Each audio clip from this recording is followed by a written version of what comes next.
All right, guys. I think we're going to get started.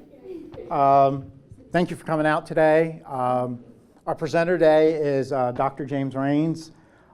He is in the Department of Humanities over at Haskell and Nation University.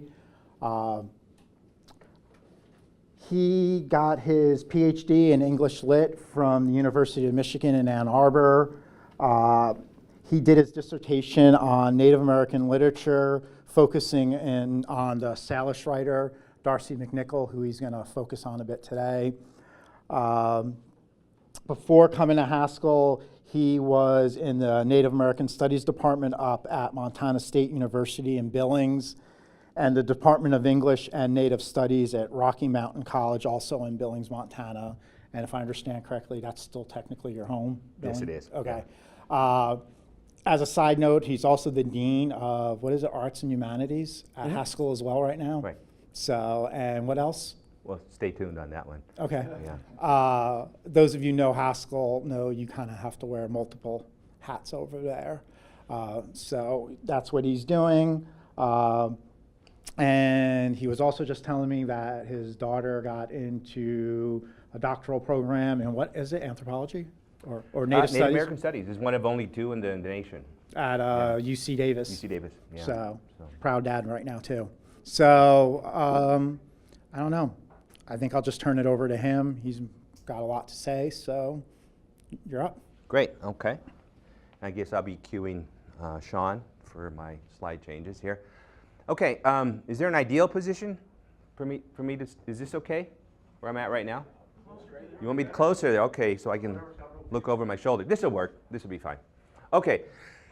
Again, I'm very happy to be here. I really appreciate the invitation. I always love to get a chance to talk about Native American literature and Native American culture. I particularly like to talk about Darcy McNickle.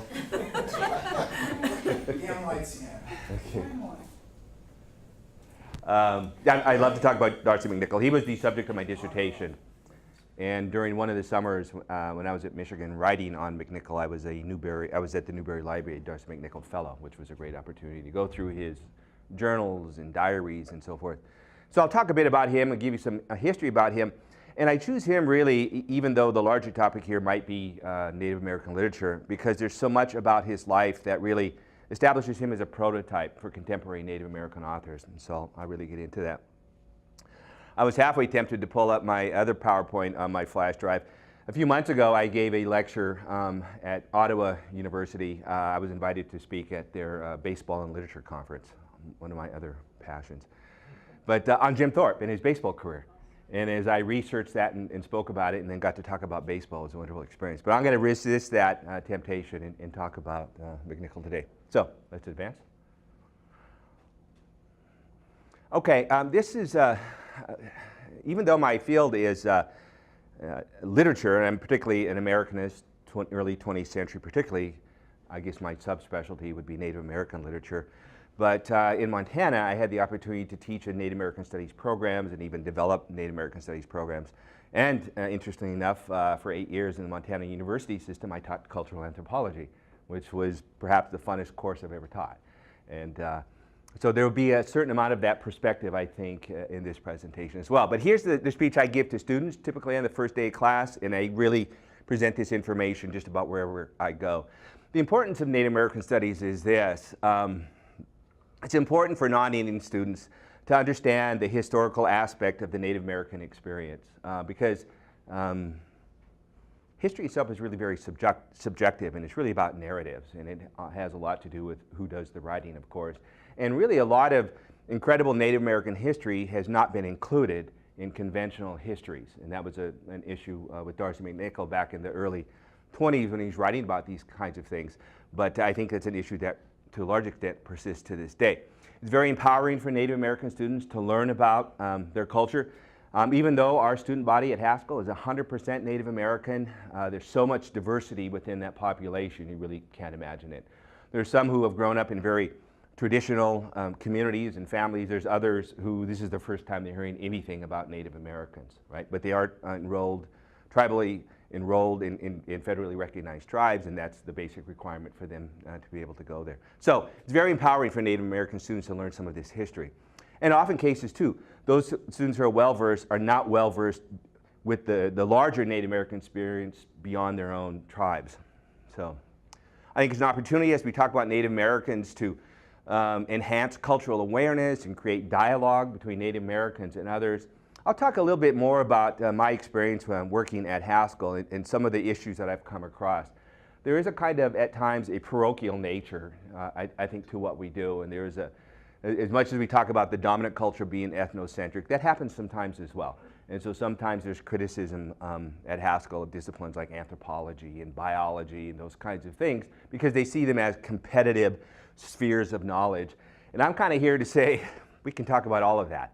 And I really do enjoy that. I think we can, again, enhance understanding and tolerance. We can complete the story of our national history, which in some ways today gets rewritten every day in Washington, D.C. But we have a rich history.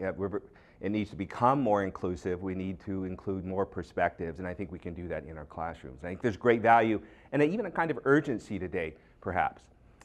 And I think one of the things I like to say, I will tell Native American students this.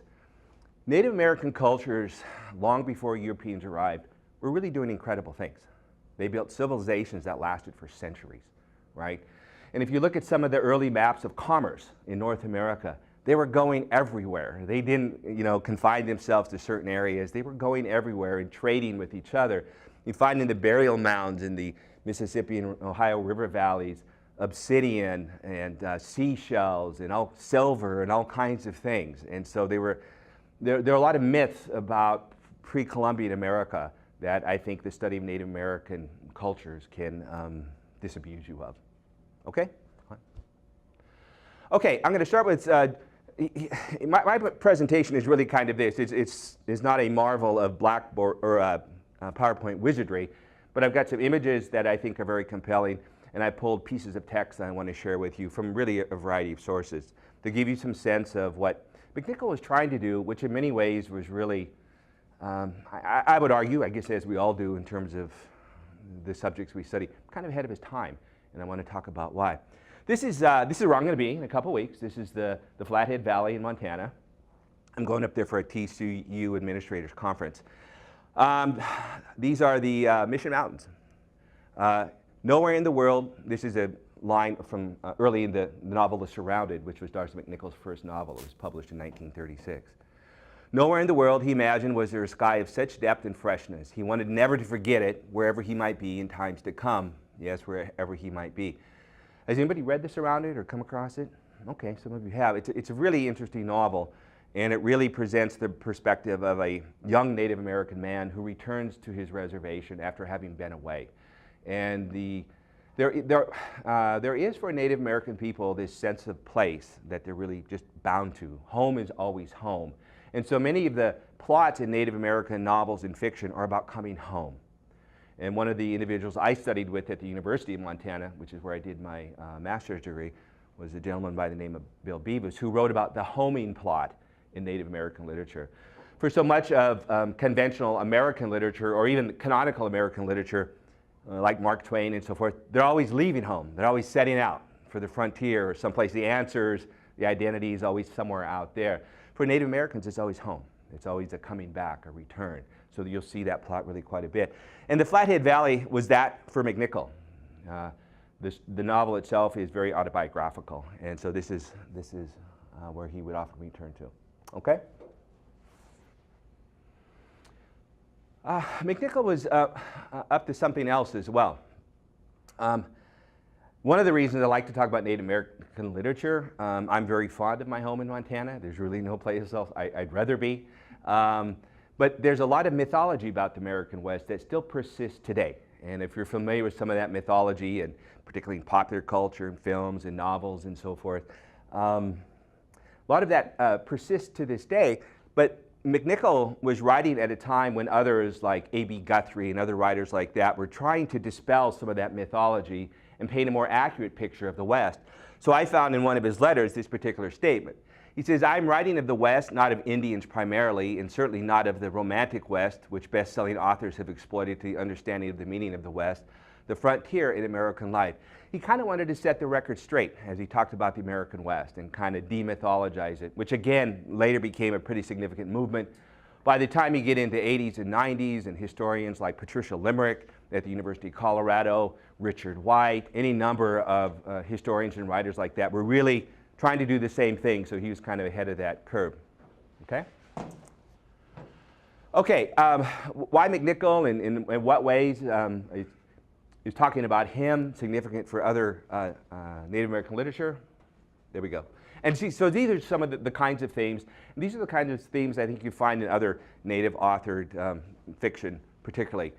Issues about assimilation, reflections on culture, discussions about religion and belief systems. Certainly a discussion about history, probably first and foremost.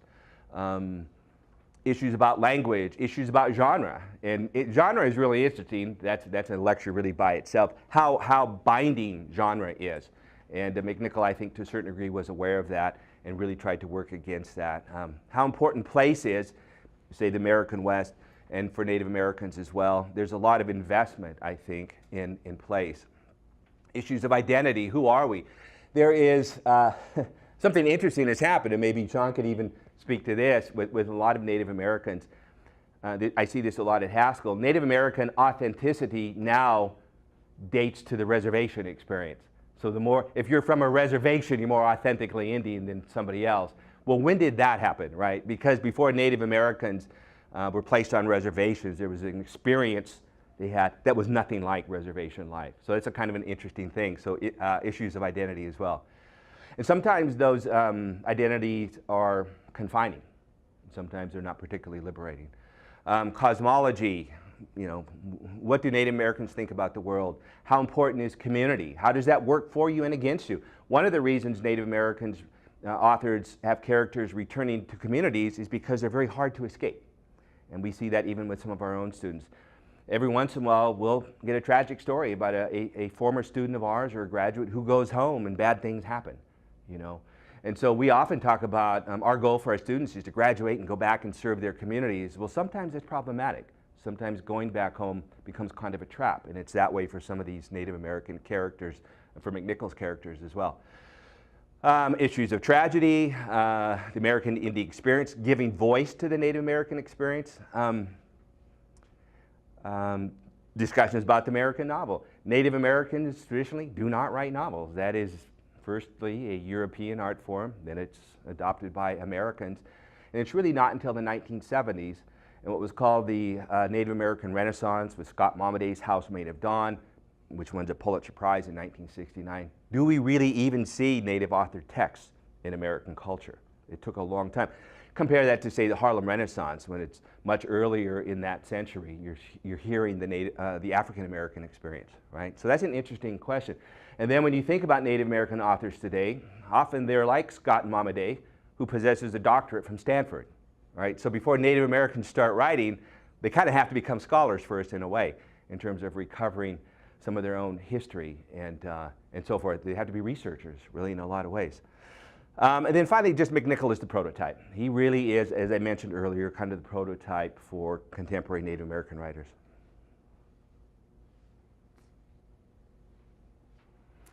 Okay, just some biography and some sort of historical placement. He was born in St. Ignatius in 1904. He attends the Mission Boarding School, which were day schools. The day schools were run by the Catholic Church and typically Jesuit priests. The boarding schools were run by Protestants. The government divided them up, who's going to teach Native Americans. And in those cases, students were taken against their will or the will of their families and placed in places like Haskell. Haskell and Carlisle were industrial schools where they learned to be tradesmen and domestic servants and so forth. And Haskell has that history. We have on the Haskell campus, if you've never been, and I certainly invite you to visit there, we might be one of the few colleges in America that has a graveyard containing the remains of many of those young kids who were taken from their families. And so there's a spot reserved for them, and it's a very sacred place, really, in a lot of ways. And then beyond that, this number varies, 700 to 900 students who are missing over the decades. Nobody knows where they went.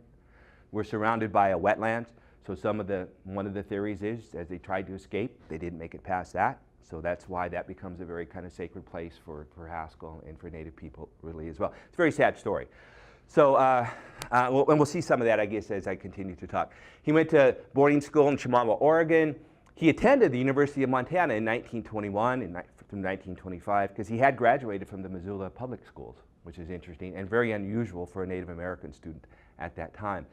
When he was at the University of Montana, he discovered that he loved literature. That was his passion, and he ended up actually, for the university, becoming the editor of their literary journal, which is pretty remarkable if you think about it as well for the time. He decided he wanted to go to Oxford and then Columbia. Franz Boas belongs down in Columbia. But he went to Oxford, sold his allotment on the Flathead Reservation, took the proceeds and went to Oxford to study. He thought he wanted to finish his degree there. Did not have the resources to complete his study there. Went on to spend some time in Paris in the 1920s, which is interesting because that's where the great expatriate writers were at that time. Did he know them? Did he meet them? No record of that, but an interesting time to be there. Comes back, moves to New York City, works as a used car salesman, starts taking classes at Columbia.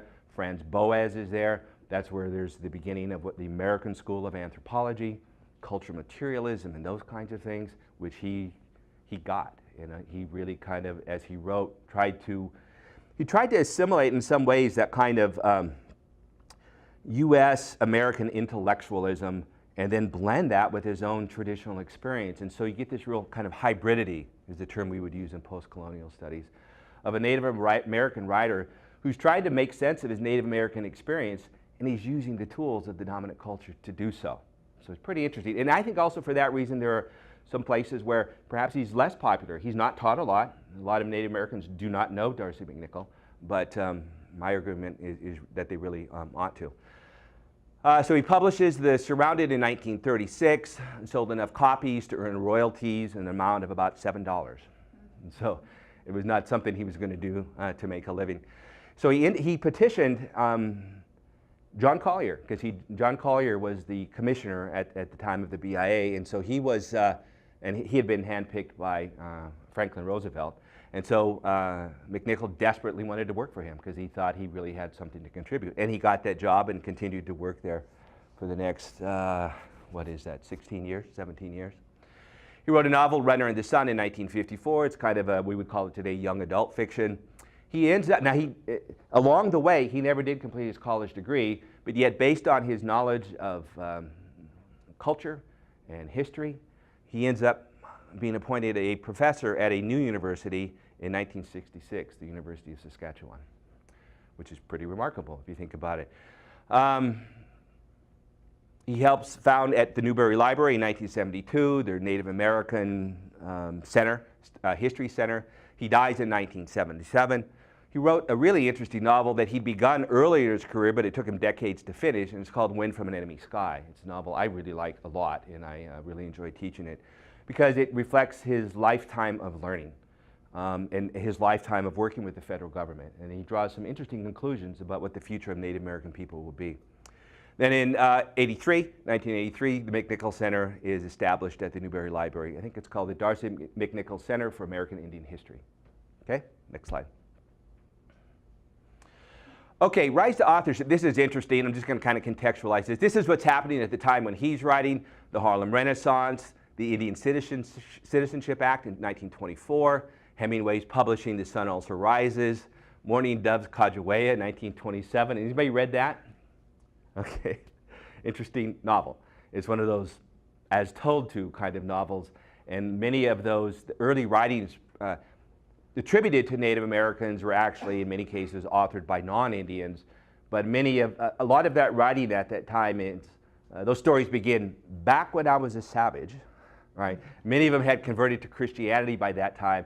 So as they're writing about Native American culture and their families and traditions and history, it's not very flattering. It really is, you know, I'm here now, and you know how uncivilized my family, my history was. So they're interesting as historical artifacts, but they're not particularly, well, they're not affirming, and they're really not doing what contemporary literature is doing.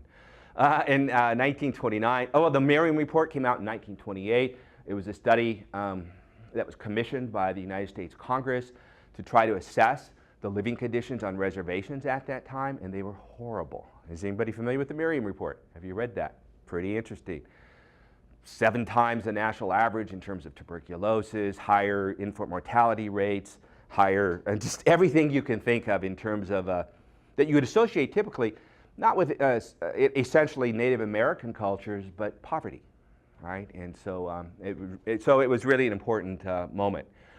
In 1929, Oliver Lafarge, Harvard-trained anthropologist, writes a novel called Laughing Boy. It's this romance story about a young Navajo man, and this woman wins a Pulitzer Prize for it. So I'm thinking, McNickle is thinking, if this guy's writing novels about natives, maybe I should too, because I'm actually a native, right?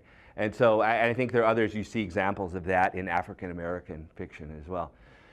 So Collier's appointed in 1933, Indian Reorganization Act in 1934. He's hired by Collier in 1936. And he worked a great deal with anthropologists. He worked a lot in community development. He was instrumental in visiting tribes and getting them to adopt the Indian Reorganization Act, which established for many of them democratic forms of government, which many of them have today in terms of tribal government. So he's kind of, you're all too young to remember an old native Woody Allen movie called Zelig. Anybody ever see that? He's this guy who was everywhere in all these historical moments. In a lot of ways, McNickle was like that. He was in a lot of really key places at key moments in history. Okay, on to the next. Okay, the problem of history, and this is from Colin Calloway, who's at Dartmouth, and I think I don't know if he still is, but until recently, I think he was the chair of the Native American Studies Department. He says the past is a complex story made up of many interwoven lives and experiences. American history without Indians is mythology. It never happened. And so he's a Native American historian. And this is a pretty good example. When I teach this kind of content to students, and I've taught in the Montana University system, as Sean mentioned, I've taught private colleges as well. I like to use a lot of the imagery that was created because that stands in for history. And it certainly captures a lot of the sentiments and a lot of mythology about America and mythology about Native American cultures. And here is a group of natives pushed to the coast. There's really there's no future for them because there's no more places to go. Their own land they've been displaced, and that's sort of the brink of extinction. So there's a lot of fiction like that, The Last of the Mohicans, and a lot of popular culture imagery like that. So, okay. This is an interesting statement by Roy Harvey Pierce, who wrote in 1953, studying the savage, trying to civilize him, destroying him in the end, they, American historians, intellectuals, had only studied themselves, strengthened their own civilization, and given those who were coming after them an enlarged certitude of another, even happier destiny, manifesting the progress of American civilization over all obstacles. A lot of Native American cultures and a lot of Native American history becomes peripheral to the American story.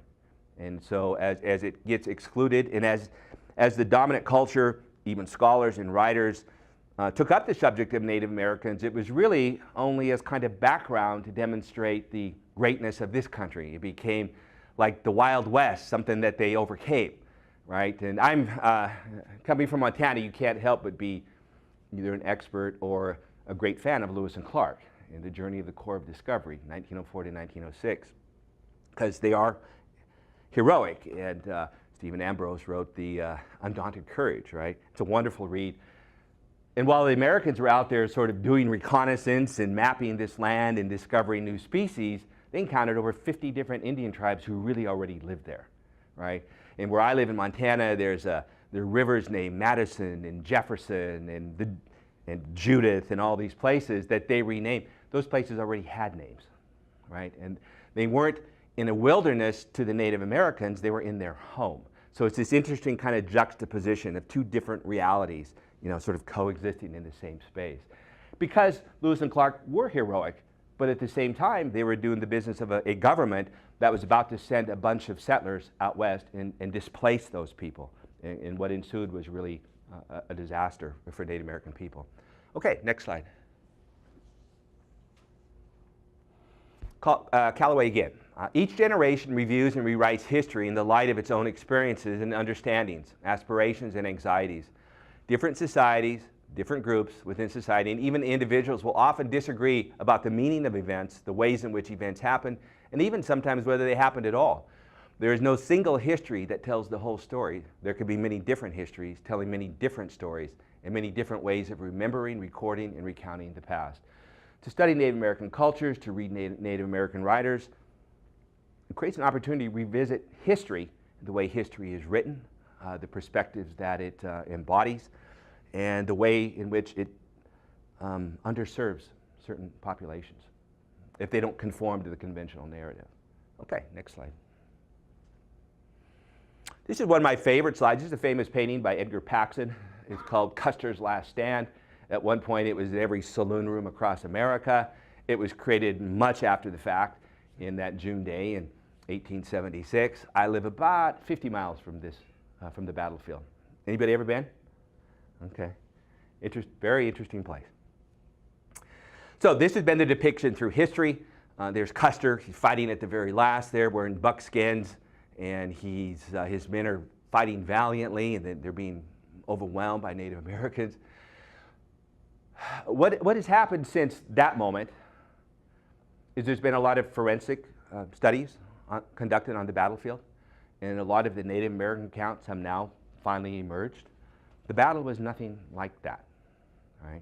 In fact, in that particular place, they call it the Last Stand Hill or some name like that, they have found cartridges there, but they're unspent. They were never used. Right? The military was in full retreat. Right? The first thing Custer did when he arrived at that battlefield, after having seen an encampment of about 6,000 Native Americans, he decided it's a good moment to attack, even though he had already given away his presence. A mule had spilled some supplies, and some warriors were sort of picking through them, so they knew they had lost the element of surprise. But he had such disregard for his enemy, and himself, he was famous, and he earned his reputation for really being reckless. Well, that catches up to you, and it certainly did that particular day. So the first thing he did was divide up the company of men when he got there. Sends one to the bottom part of the encampment, he goes to the top of it, sends another one to the middle, right? And he is never to be heard from again. In fact, if you go to that battlefield, if you've been there before, it is a series of really deep coulees, right? It'd be a very difficult place to fight a battle, particularly if you're not experienced at fighting that. And the men had single-shot rifles. Many of the warriors had repeating rifles. They had thousands of arrows that they rained down on them, and then they would sneak up on them through the very tall grass and just hand-to-hand combat and take them out. The cavalry was in a full retreat. They were just running for their lives. And in fact, one soldier almost got away.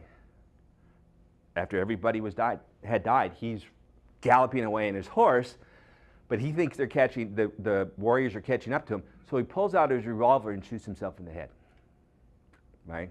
That's how terrified they were. It was a horrible moment, and it wasn't particularly pleasant for Native Americans either. But what's interesting about this story, and this is where the historical narrative comes into play, this has always been depicted as an epic battle. Custer's wife had a lot to do with that after he died, to kind of position him as a hero. But an account from one of the warriors who was there said this: the battle lasted about as long as it takes for a hungry man to eat his dinner. Right? This thing was over in less than 30 minutes. Right? They had never experienced that kind of retreat before. And also the way the soldiers fought is they fought with like picket lines. And the way that works with soldiers, he had like 235 men with him. One soldier holds the horses. Out of every 4 soldiers, one holds the horses while the other 3 fight. So it was a kind of strategy that was not going to succeed against very skilled warriors. Many of the soldiers themselves were recently arrived immigrants. Many of them were still teenagers. Most of them were inexperienced horse riders. One of the things Custer liked to do was divide up the horses according to color. He'd have a group of bays and a group of buckskins, and that's how they would ride into battle. The problem was the men did not get to ride their own horses. They were riding horses to match the color scheme, right? And he also would match into battle with a full band playing this tune, Gary Owen, right? He was a loon, and he had a tremendous sense of ego, but that did not serve him well on that day. So that's just an example of this sort of dueling narratives, and some that historically, as we've moved forward, we've got substantial evidence to say, no, that's not how it happened, right? Okay, next slide. I could talk forever about Custer. throughout history, 1853, that's a statue. I think, I forget the title of it at this moment, but it shows a Native American man attacking a woman and this brave settler stopping him and defeating him. That was on the steps of the Capitol for several decades before it was finally removed. You've got movies like The Searchers with John Wayne, directed by John Ford. If any of you do film studies, you might know this quote. John Ford was once criticized for the unreality of his movies, and particularly his John Wayne movies. And John Ford's response to that was, I don't depict the West the way it was. I depict it how it should have been, right? So, but yet those images become part of the American consciousness. And even Kevin Costner, who really set out to do something interesting in Dances with Wolves and really tried to be respectful, is still very problematic. It's almost like Lawrence of Arabia. It's somebody from the outside saving indigenous people, making of himself a hero. So even though in some ways it was a landmark film, I think it won Best Picture, Best Director, and so forth, it's still not the Native American perspective. It's better, but we're still not there. And I would say that about some recent films, Hostiles and Wind River and so forth.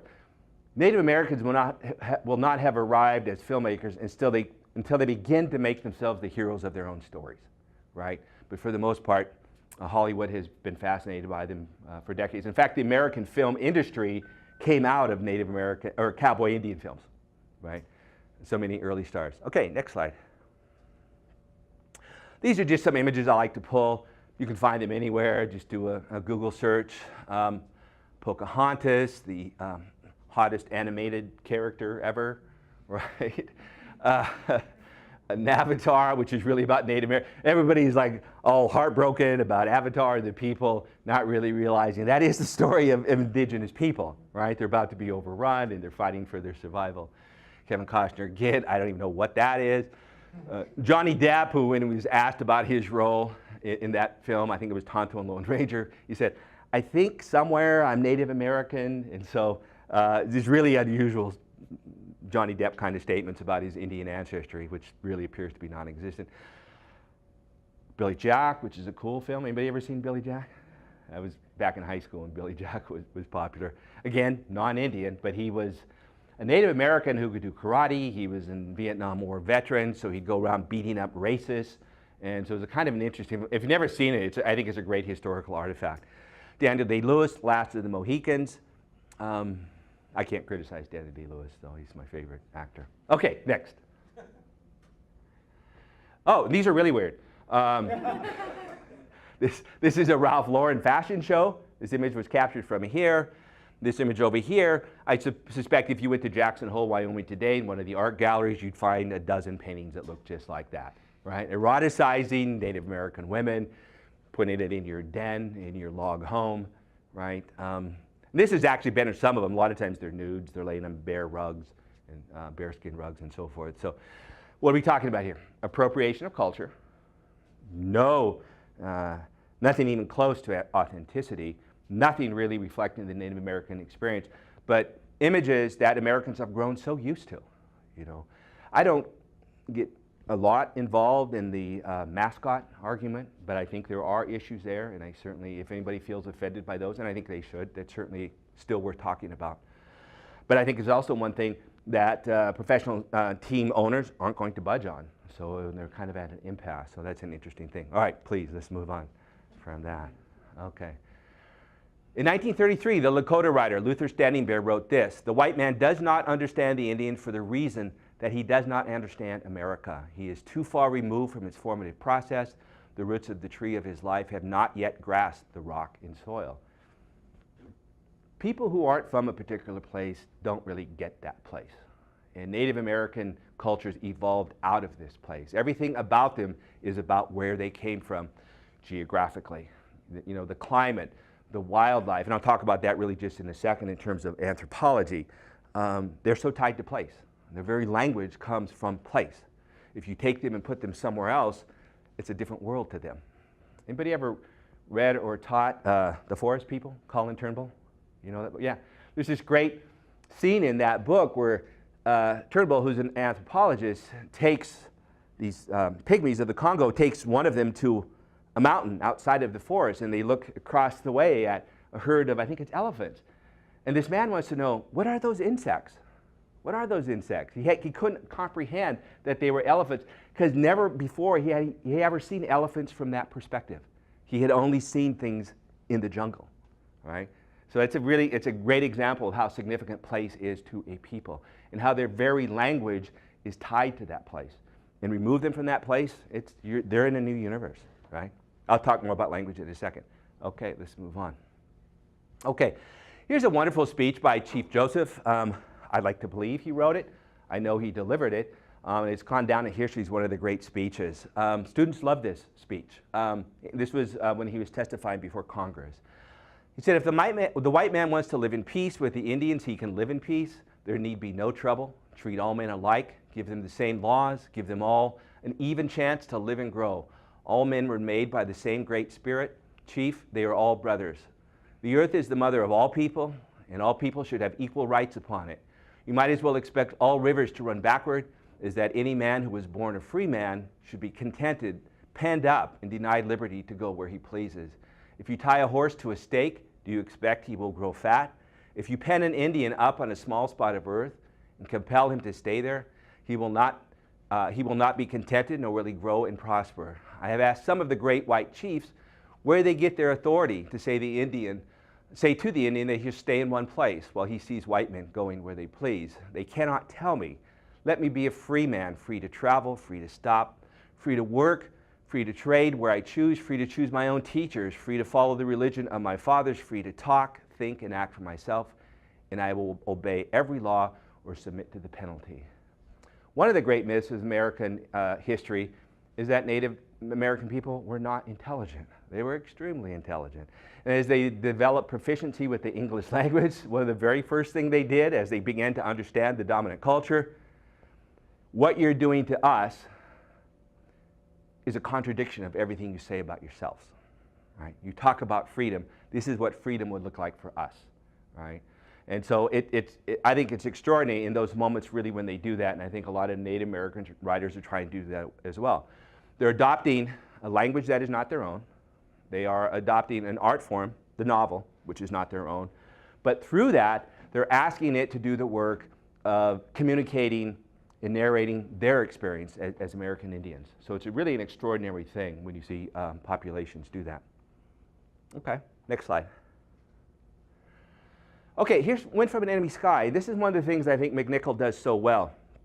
He leverages that experience and familiarity with anthropology. So as he's writing narratives about his own people and their own history, he's really able to infuse them with a kind of understanding that really almost nobody else really has at that moment. And he says this about being Native American: to be born was not enough. To live in the world was not enough. How was it then? One had to reach with his mind into all things, the things that grew from small beginnings and the things that stayed firmly placed and enduring. He had to know more and more until he himself dissolved and became a part of everything else. And then he would know certainly. Reaching with his mind was part of that, and kind of dissolving into the mist that once the small seed from which the pine tree would grow and the mountain that endured forever. And a man was there in the middle, reaching to become part of it. That was something of what it was like to be in the world. So, and this is the kind of information that would, through language, through art, for the Plains Indians, the teepees they lived in, through the ceremonies they practiced, through their belief system, everybody born into that culture would have grown up experiencing the world in that way, right? There wasn't probably ever an existential crisis about who you were. You knew who you were. You knew where you belonged. You knew where the center of the universe is right here in my home, right? So it conferred an importance of place, you know, an urgency of protecting that place, the recognition and the gratitude that this place gives you life. And so I think McNickle did a very good job of really trying to communicate that sensibility through his fiction. Okay? This might be my favorite passage, and this is purely an anthropology passage, and that's why I like it. Here's what he says. This is what the narrator says.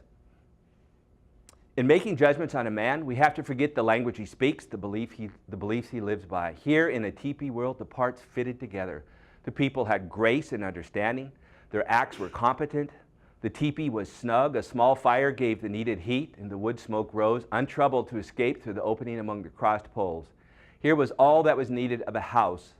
Only the customs of other men made a house of stone and mortar seem more desirable.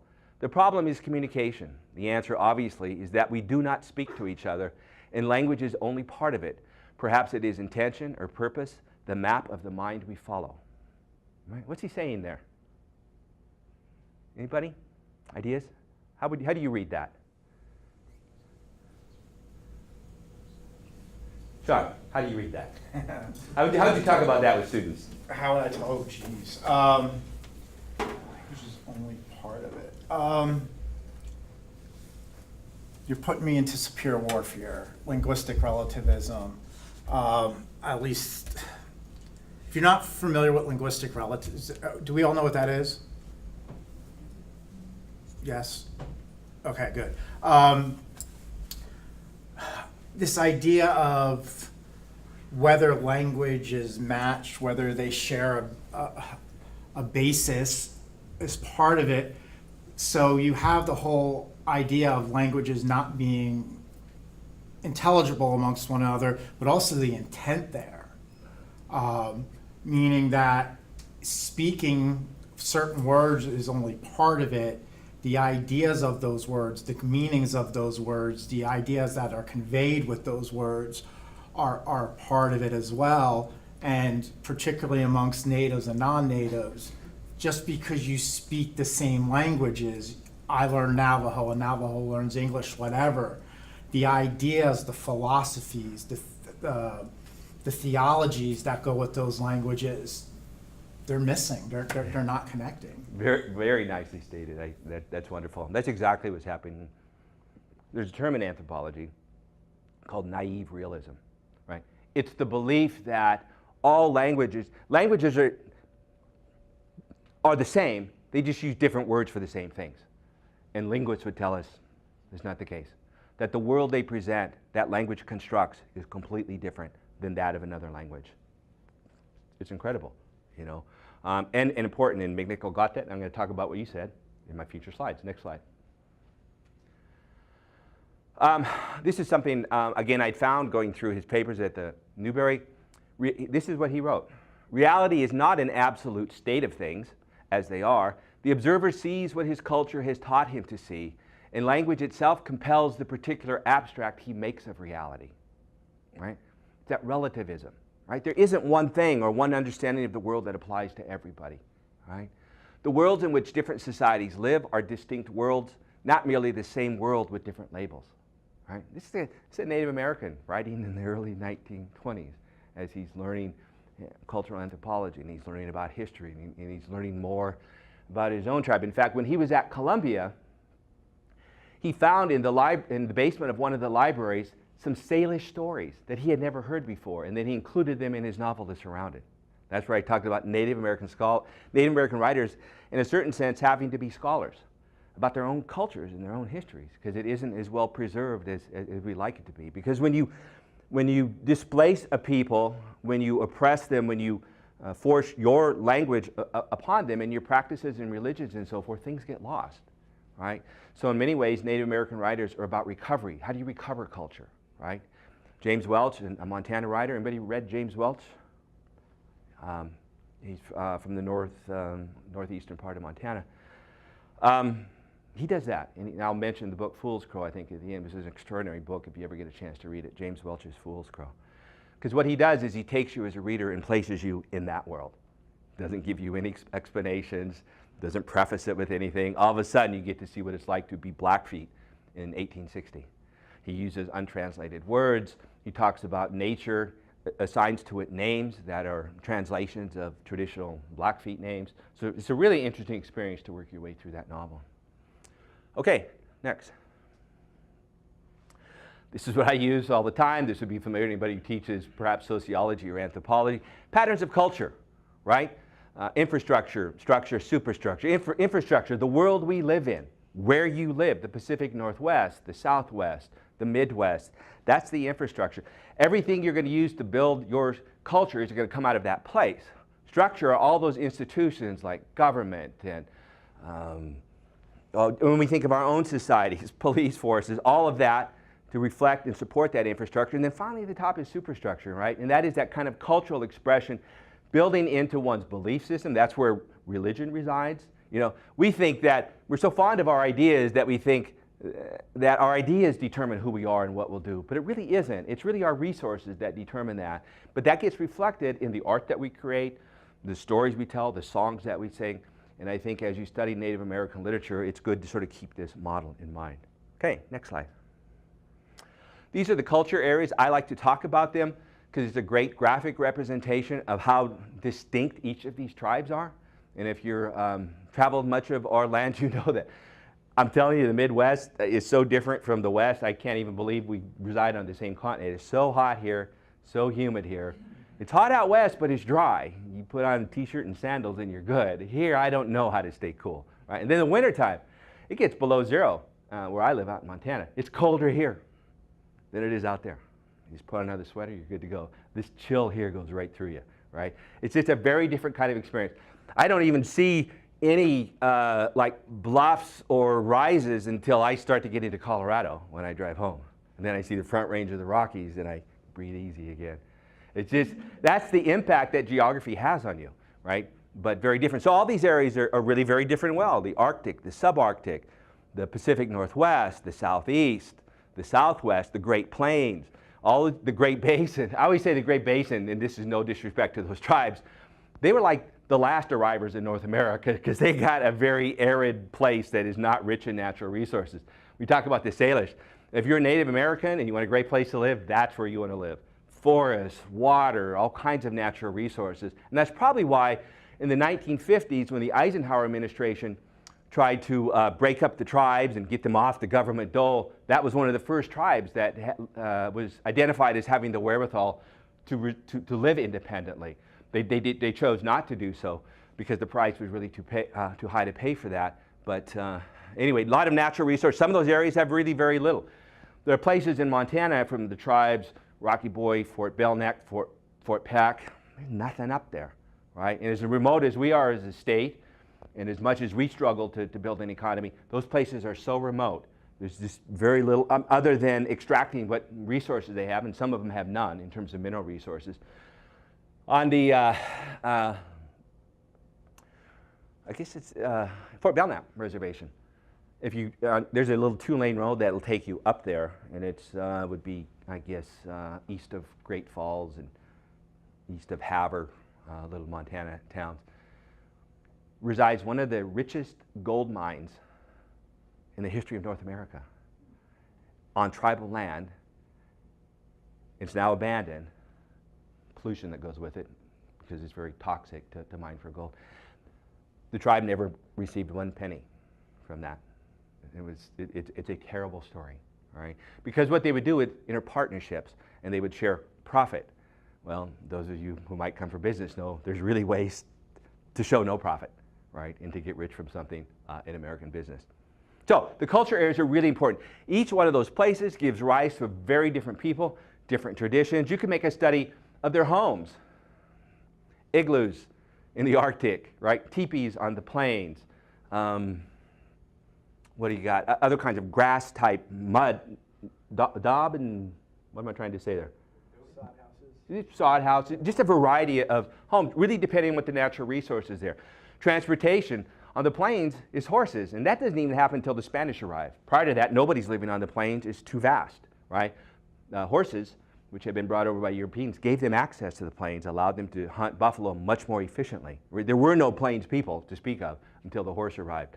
So these are cultures that are used to adaptation and to a certain degree assimilation, because if there was something useful, they would use it, right? And the horse became very useful, and in fact it became a big part of their cultural identity. But my tribe, I'm an enrolled member of the Muskogee Creek tribe from Okmulgee, Oklahoma. That's where my mother was born, and at the age of 15, she and her family were relocated to the Bay Area in California, where she met my father, who's non-native, and he's a cowboy from Montana. He was stationed there in the Navy. But that's what happened to many Native American people. Those families were dispersed across the country to give them a better life, but it was disastrous really for most of them. So my family's from Oklahoma area, and I've spent really very little time there. I don't know much about my own tribe. Okay, next slide. Okay, this is a passage I like from Leslie Marmon's Silko, Ceremony. Has anybody ever taught that? Really interesting book. If you've never read it, I really encourage you to read it. One character says this, "But you know, grandson, this world is fragile." The word he chose to express fragile was filled with the intricacies of a continuing process and with the strength inherent in spider webs woven across paths through sandhills, where early in the morning the sun becomes entangled in each filament of web. It took a long time to explain the fragility and intricacy because no word exists alone. And the reason for choosing each word had to be explained with a story about why it must be said this certain way. That was the responsibility that went with being human. Old Kuu said, the story behind each word must be told so there could be no mistake in the meaning of what had been said. And this demanded great patience and love. The emphasis here being on fragility. The image that appears throughout that novel is that of a spider web and how everything is connected to everything, and how really to live well and to preserve a sense of well-being is to recognize that. And that novel is all about a world that has sort of fallen apart, and the main character has to kind of rebuild it for his own people. So it's a fascinating novel. It's taught in environmental studies classes. It's certainly taught in native studies. It's taught in literature classes. It's a very poetic book. It's a very good book. Okay, next slide. This is the line from McNickle's The Surrounded. I like it because it again reflects some of the information he's trying to communicate. In the story, The Surrounded, the character is mixed blood. His father is Spanish. McNickle's own father was Irish.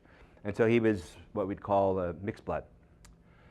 And so this is his father's, the white character speaking. He says, people were always asking him what he thought of Indians, what were their chief characteristics, and it was nonsense. He didn't know. You could say that jackrabbits had long legs and were swift runners, hoppers rather, but there was no single trait he knew of to describe all Indians. Even the first thing he thought of, color, had almost as many variations as there were single Indians. The one thing he had never seen was a red Indian, right? So he's really, even then, back in the 20s and 30s, taking on these kind of stereotypes in this conventional way. The way that the dominant culture has viewed Native Americans as monolithic. They are not. When Columbus first arrived in the Dominican Republic, there were over 500 different tribes speaking over 300 different languages. Right? That much diversity on the continent. Okay, next slide. Again, I found this in one of his letters. If Indians are to write their own histories, and if history is a reflection of the people about whom it is written, I would expect and would hope for some of these qualities to show up in the writing. I don't see how it is possible for an Indian or any native person to write about his people if he is required to use the model designed by and for a different set of cultural imperatives. Right? So if Native Americans are going to create schools, if they're going to write histories, whatever they're going to do, if they're going to build economies, they should, and if they're going to reflect those traditional Native American values, they should look and feel different than those of the dominant culture. I think it's a wonderful point. Why just replicate what we've seen? There's a term in post-colonialism called mimicry. And I argue sometimes we're guilty of that, right? It's like, well, we got classrooms and we've got projectors, right? We've got a football team. We don't anymore. Therefore, we must be a college, right? Well, there's more that goes into it than simply that, right? Okay, next slide.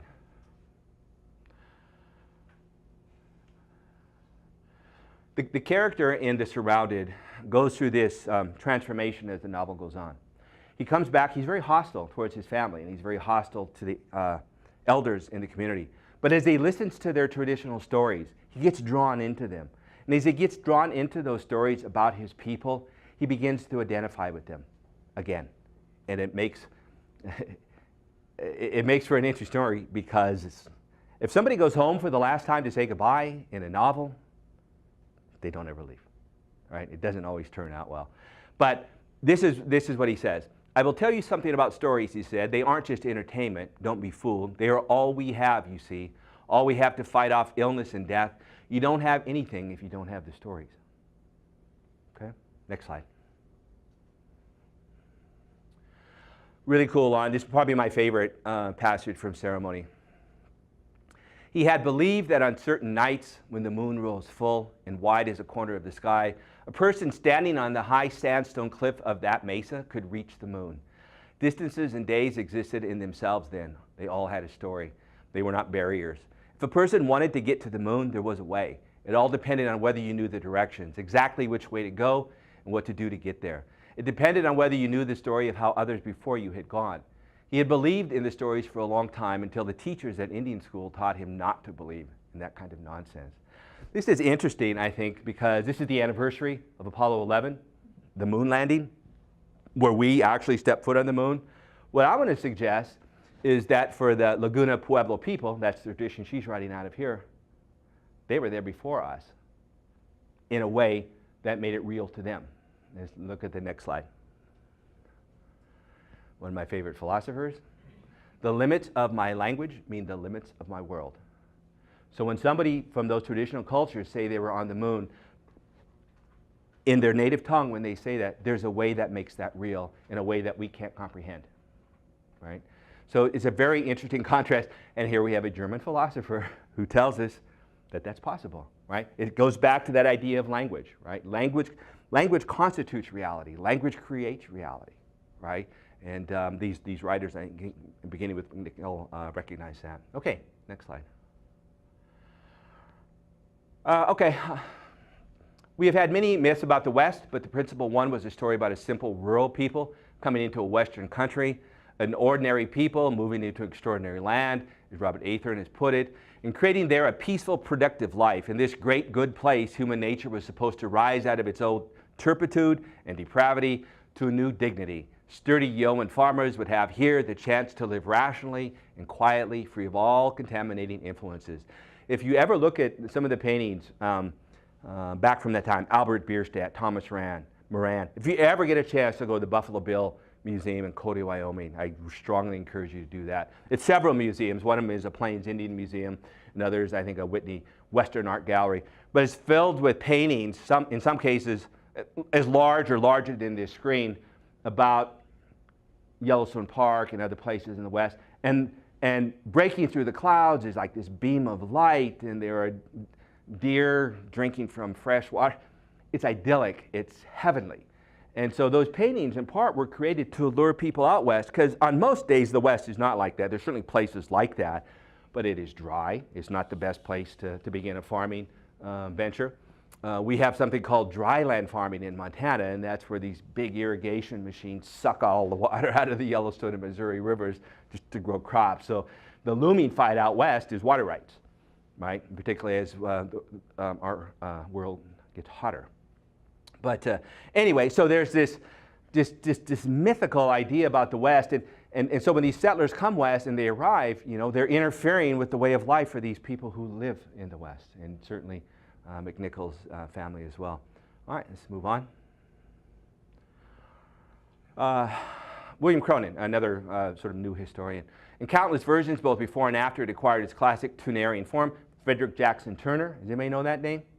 He wrote about the closing of the American West and spoke about it, how literally moving into the West and settling in the West was the closing chapter of American history, because we overcame natives and we overcame the landscape and grizzly bears, and in doing so, we established the national character, right? That's who we are as a people. We're all John Wayne, right? That kind of idea embedded in those stories. So, all right, let's move on.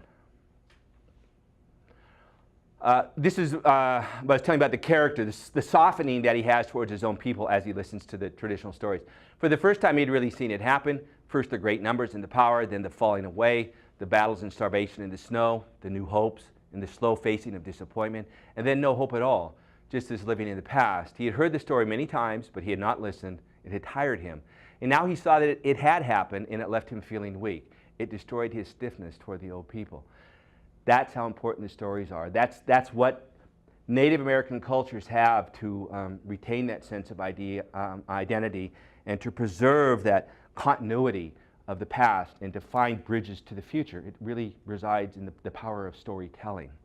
Okay, next slide. McNickle again.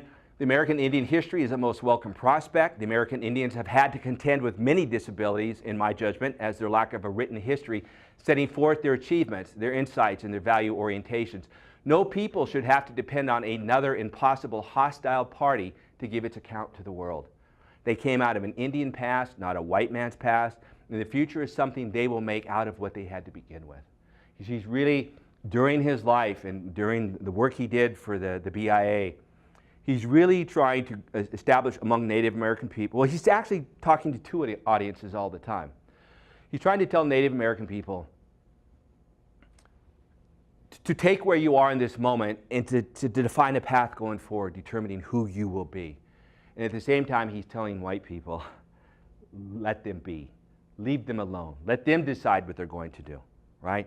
Don't marginalize them, peripheralize them. Don't be paternalistic, right? Which in many ways the government still is. When I was at Michigan, one of the approaches I wanted to take to my work was post-colonialism, until a scholar there told me there is no post to the colonialism, really, in a lot of ways. We still have schools operated by the BIA, which is the federal government. Certainly Haskell falls into that category. Right now, in terms of the achievement gap, Native American students in public schools are at 3 percentile in math, 4 percentile in reading, right? And so the job is not getting done. There's still a kind of paternalism that restrains them, right? And it's kind of without respect for any dollar amount. It really is sort of that lack of autonomy and control, and wherewithal in some cases too. All right, next slide. Okay, I'm gonna pass on this. I'm gonna get through this. Okay, he wrote this in 1973, and it's kind of nearing the conclusion of his life, and this is, I think, one of his conclusions about Native American people and cultures.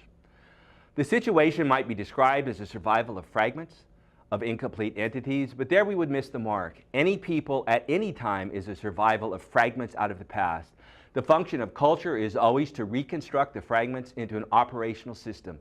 The Indians, for all that has been lost or rendered useless out of their ancient experiences, remain a continuing ethnic and cultural enclave with a stake in the future. Right? It's up to them. It's up to you to make something of your culture, to selectively assimilate the dominant culture, because, let's be honest, some white people do some pretty cool things, right? And let's take the best of that and then find ways to integrate that into our cultures so we can build a future for ourselves and really for our children. Education is part of that. Healthcare is part of that. All of those kinds of things are good things. Okay, next slide. Let's move on. Okay, these are McNickle's novels. The Surrounded on the left, Runner in the Sun. As I said, the adult, a young adult fiction. That's an interesting novel because it's a young man who's a representative of his tribe in the Southwest, and he's been tasked with going to Mexico to retrieve corn, which is then going to help his community survive. So it's a fascinating story in that sense. And then Went from an Enemy Sky, which he had worked on, revised, edited his whole life. I got to see the early drafts of that and work through the manuscripts. It's really interesting if you never had a chance to do that, really, to do that. The notes he made and the changes he made and so forth. But I like that, and I highly recommend that novel. I really enjoy teaching it. Okay, next slide. If you're interested in teaching Native American literature, if you're not really already doing that, there are ways to include it, I think, in your curriculum.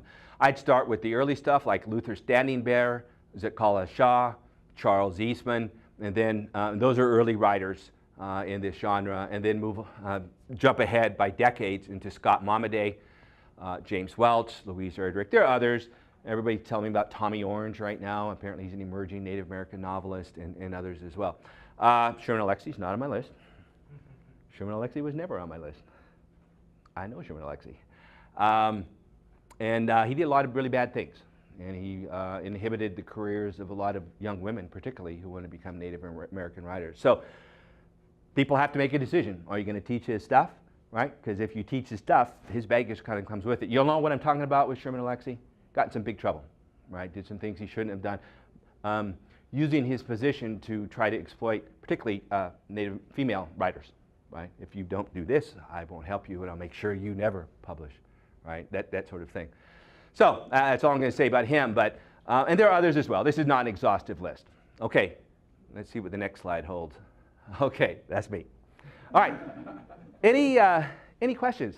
First, let me say it's incredible to teach at Haskell. My grandfather graduated from Haskell in 1931 when it was a high school. He was 23 years old. I haven't had the time yet, but what I'm going to do, we were just talking about their cultural center, is go through their archives and see if I can find some evidence of my grandfather's experience there. So that's one of my to-do lists. Okay, lights up. I'll take any questions anybody has. Comments?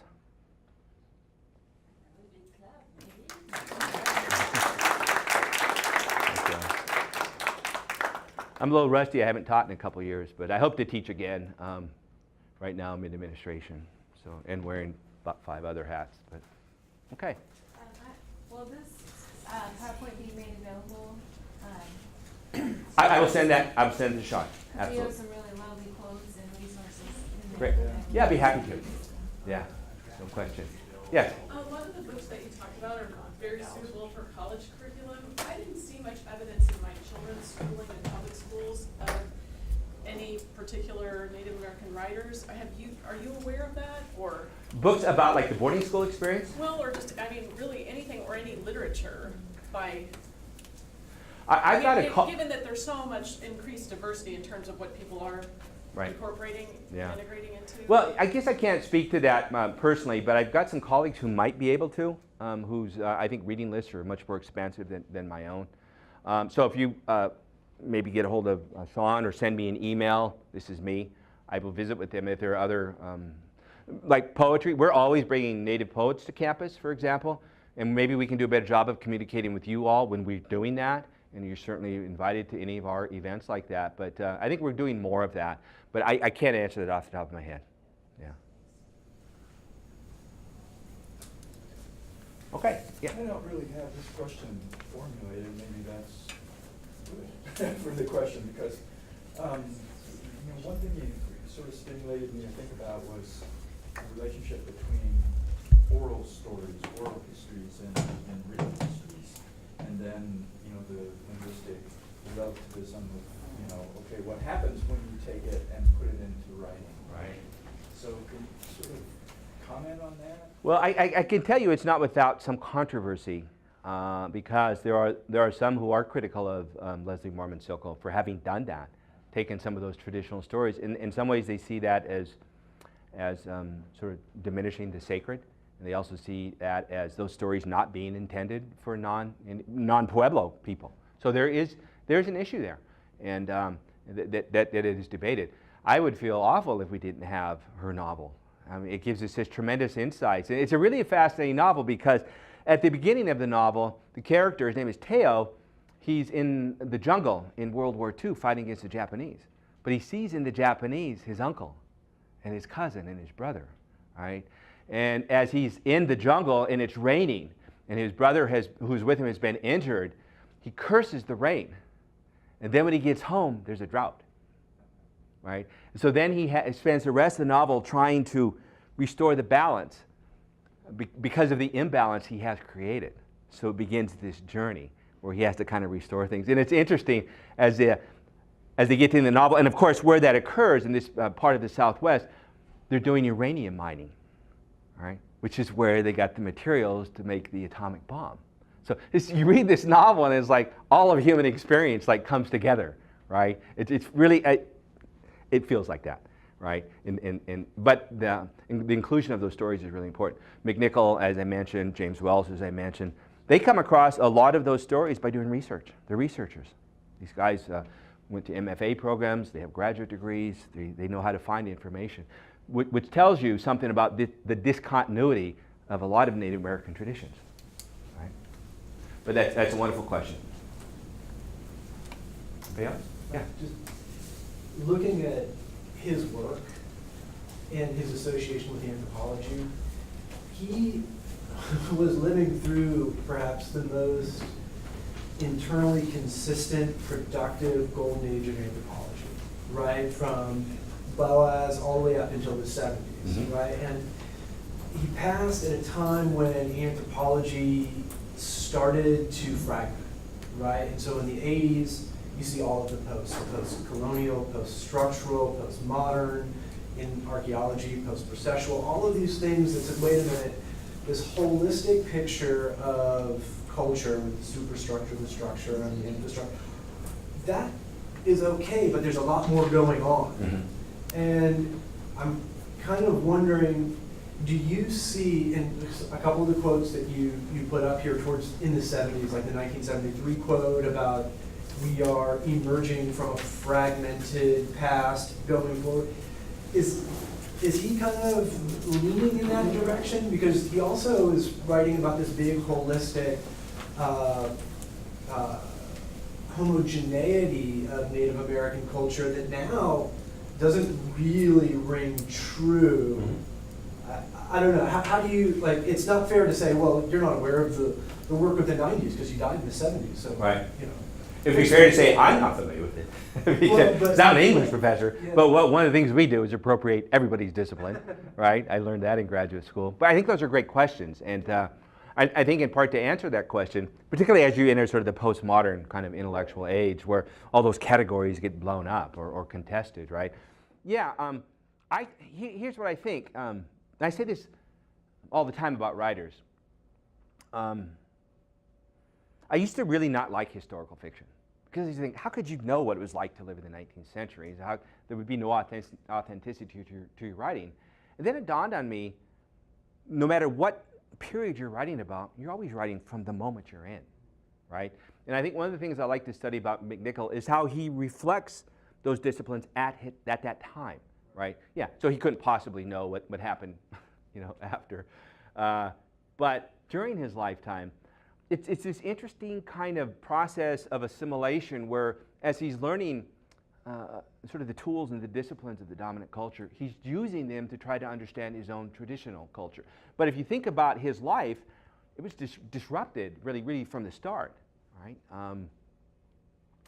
As a native student growing up in public schools in Montana, then going to boarding schools and so forth, I have in the archives, federal archives, letters that you could just make a request, and I got a request of all the correspondence between his mother and the superintendent when he was in boarding school. Dear superintendent, Darcy needs a new pair of glasses, right? That's preserved in federal archives, and for most Native American people it is as well, right? So I think your question is a great question, and I think that would be a great way to kind of reread McNickle in light of those kind of new directions in anthropology, right? And yeah, I was never an anthropologist. I just had the good fortune to teach it because where I was teaching, they had lost their anthropologist, and they said, yeah, let Jim teach it. He can teach anything, right?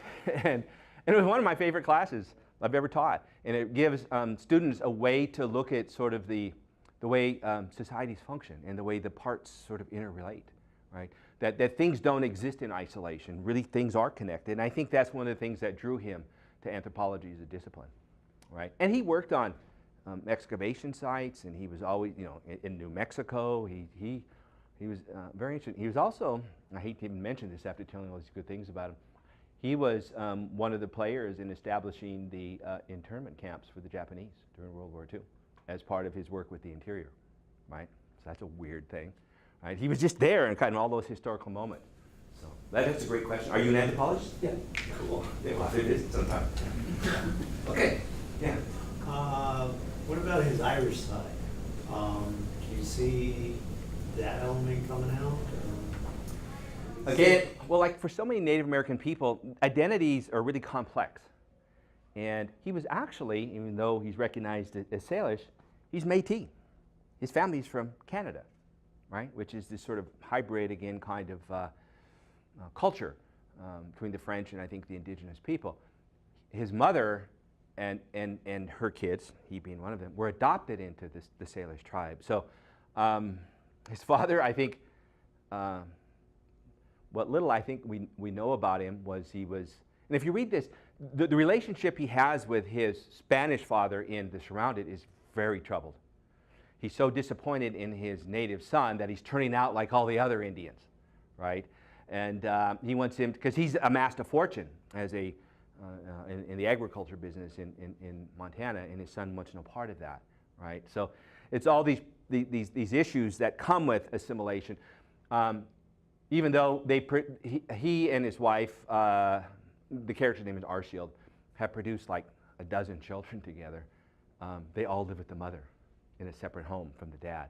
So I think those relationships are really uneasy. So I think when he talks about the map of the mind, I think McNickle is really saying that cultures really exist in some of these parallel realities that really can never intersect. You can try to build bridges, but language is always going to inhibit that. True understanding, right? True appreciation. So, so I think that appears. I guess that's all I have to say about that. Does that begin to address that question?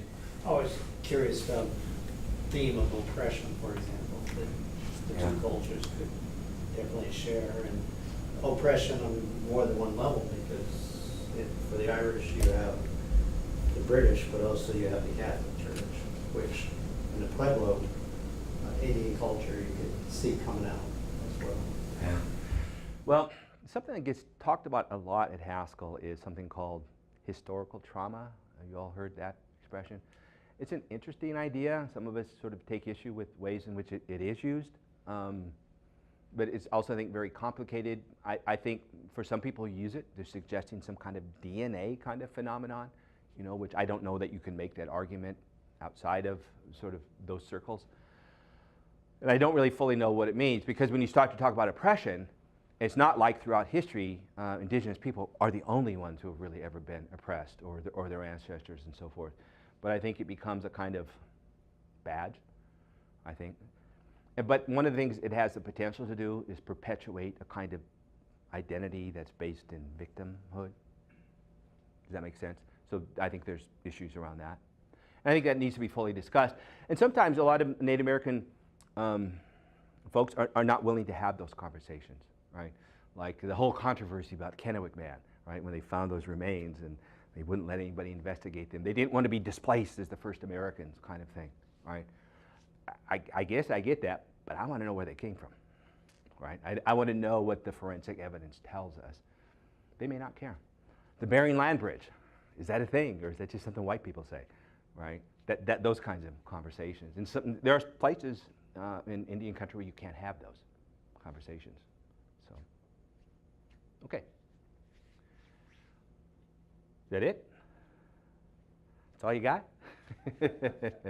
Well, it's been really fun. I've enjoyed visiting with you. I certainly appreciate your questions, and I have a great deal of respect. I was telling Sean that I like coming over to Johnson County Community College. You guys are like paradise compared to the kind of facilities that we work with.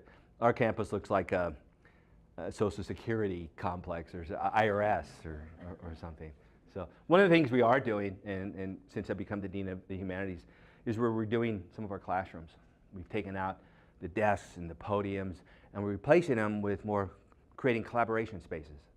So when a student walks in, they can sit on a couch, or they can sit on a chair, they can sit at a table. And so instead of standing in front of the room and lecturing about composition, our instructors have to get out among the students and create tasks for them and pre-populate Blackboard with exercises. And we're trying to move towards more individualized learning. And in the last, since I got there, the last 3 or 4 years, we're seeing improvements in completion rates, and we're seeing increases in retention, because we're really trying to go in about teaching and learning in a very different way. I come from a very conventional college experience. I do. And I like that. I benefited from that. But I started in a very different place. I think I learned most of what I needed to know about English, grammar, punctuation, syntax, in the 7th grade in Mr. Coleman's class at Lincoln Junior High, right? And I had a great experience. I grew up with both parents, very loving, providing. They made me feel like I was the most special person on earth, right? Well, a lot of our students don't come from that place, right? So how do you get them to the point where they can become successful academically when so many of them start at a deficit? And the education systems, K through 12, haven't been very kind to a lot of them as well. And a lot of them grew up in foster care as well. So then they arrive at college for some reason. How you get from there to there, I don't know. But now they say, teach them, right? Prepare them for skills that they can, so they can have fulfilling lives. That's a big ask. And so we're hopefully becoming more innovative, more experiential, doing things very unconventionally, because we can't do worse than what's really already been done. That's liberating. Okay. All right. That's it. Well, thank you all for coming. Thank you.